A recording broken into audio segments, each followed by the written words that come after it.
Hello and welcome back to Space Engineers. My name is Rabenschild.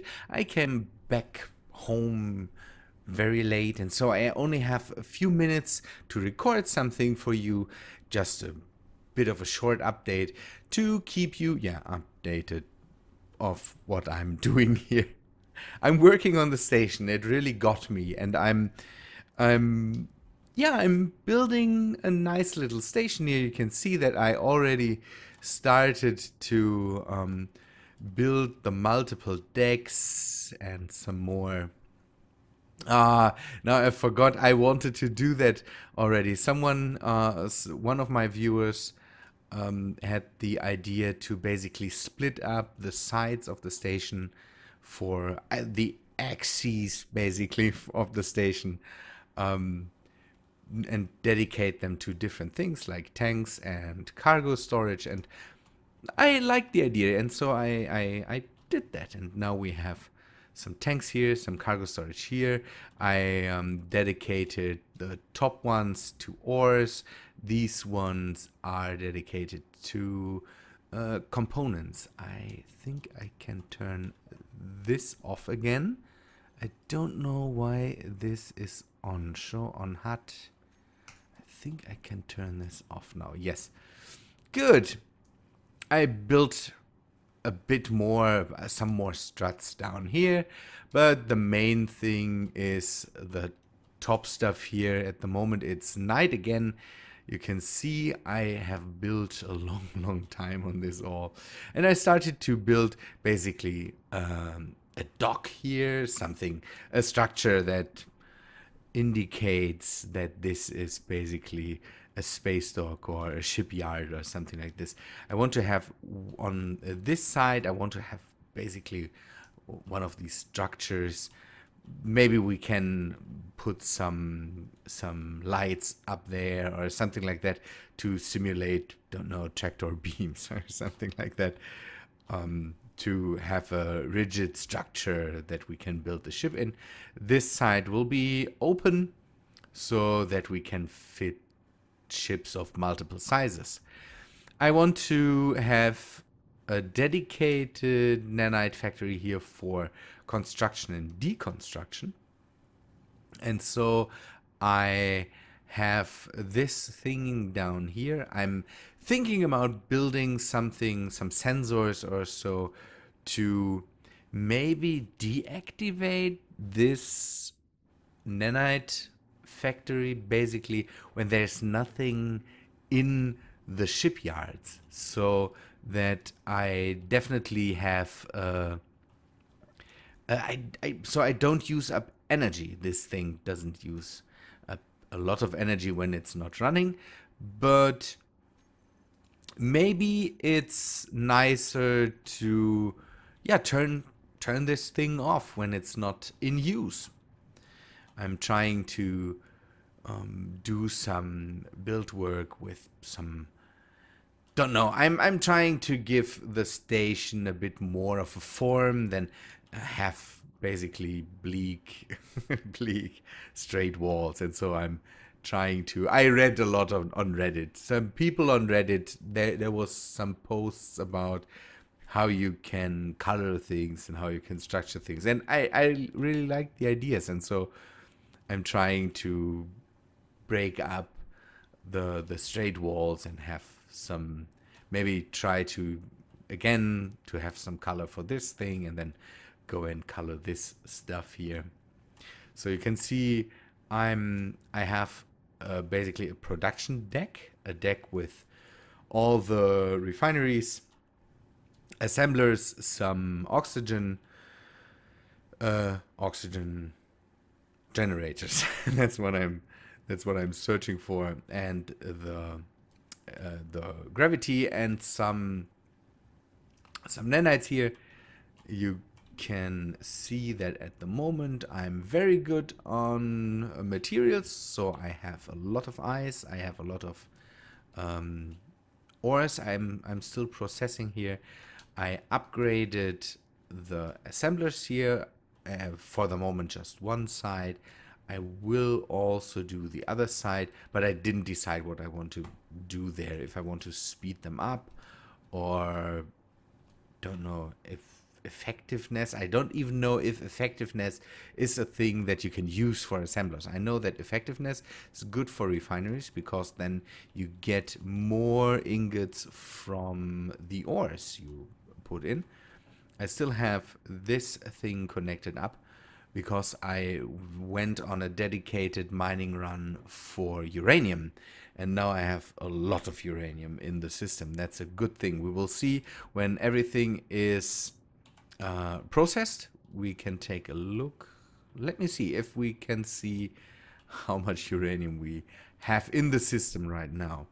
So we can search for that. Okay, the reactors don't have a lot at the moment, but you can see that the containers of the it's, by the way, it's funny, these two Tims, Tim AIs, Tim organizers basically split up the materials. It's nice because now all the containers get the same amount of stuff. That's neat.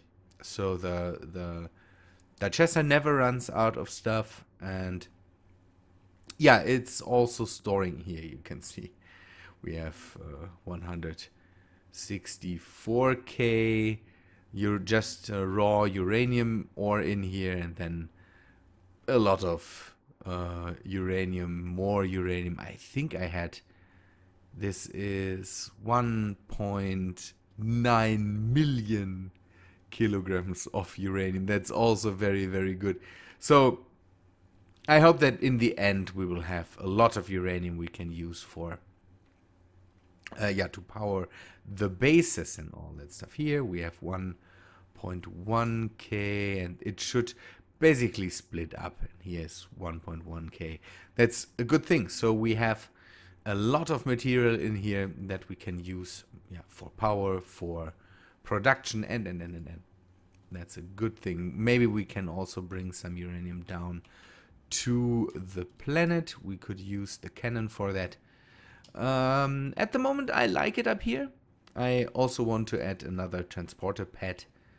I'm not sure if I want to do that here. This is basically the hangar area with docking for ships and with maybe some airlocks.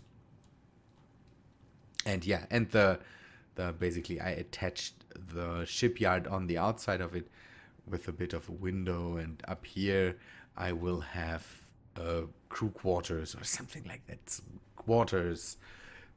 Don't know. I'm not sure how I want to build that up now. Maybe 2 decks, or make the deck bigger in the middle or something like that. We will see. But from here we can take a look at what we are building down there in the shipyard. That's neat. Working with glass now is an absolute blast. Being able to distinguish what side we are building and all that stuff is very, very good. Okay, on the other side we have I have one gate for the dock because, let me open this, because we added something. I added some more mods, and what I added here is one of Secton's mods. That's the it's basically one of these Star Trek-y energy shields, or not only Star Trek, I think Star Wars has them too. Magnetic fields that hold in air, and yeah, it should be a barrier that you can fly through, but it also should be airtight. We will have to see when we have closed the room if that's possible. I saw there was one suggestion for an airlock. I will take a look at that and maybe download the mod. And I'm basically now at the point where I want to close this room and test how it works, and I need an airlock for that. And so this, I will test the airlocks basically in this room here. Yeah, it's neat. If that works, then we can fly through with our ships, park them in here, get out of the ship, open our helmet immediately, and all that stuff. We could also maybe have, don't know, a security system that closes the hangar doors whenever, don't know, the shield here fails or something like that. That would be neat too. It looks, let us take a look from the outside. I made basically this, this sloped entrance here. Give it a bit of a nicer look so that it's not just a flat surface we are flying towards. And we can take a look here. This red stripe here indicates that after this point there's the energy shield, and then if you go farther you will die if your helmet is open. I might want to add some lights up here to have some light on the structure, something, don't know, interior lights or so. We will see. That is a thing that will come. Now I regret a bit that I didn't take there's a visible barrier basically so that you can see the shield. That might be a bit nicer. Maybe I'll test that. Maybe I can replace the blocks there and test if it is nicer with a visible energy shield. Yeah. Again, this needs a bit more color. On this side I have some bigger windows to be able to see ships flying in and all that stuff. Yeah, I'm really happy how this thing comes along. It's very, very nice. I have to still think about some things like, don't know, having connections up to the next decks, and it will all work out in the end. Good people, that's all I have time for. Otherwise I will not be able to push this episode to you. Sorry for rushing it, but I wanted to at least give you a bit of an update what I've done in the meantime. Again, at the moment it's hard for me to really do long buildy episodes. I will have to find the time for that. Hopefully, don't know. I'm trying to do my best to at least show you progress, so I don't build on 5 blocks for hours or something like that. Good people. Yeah, I hope you liked the episode anyways, and I hope to see you in the next one. See ya, guys.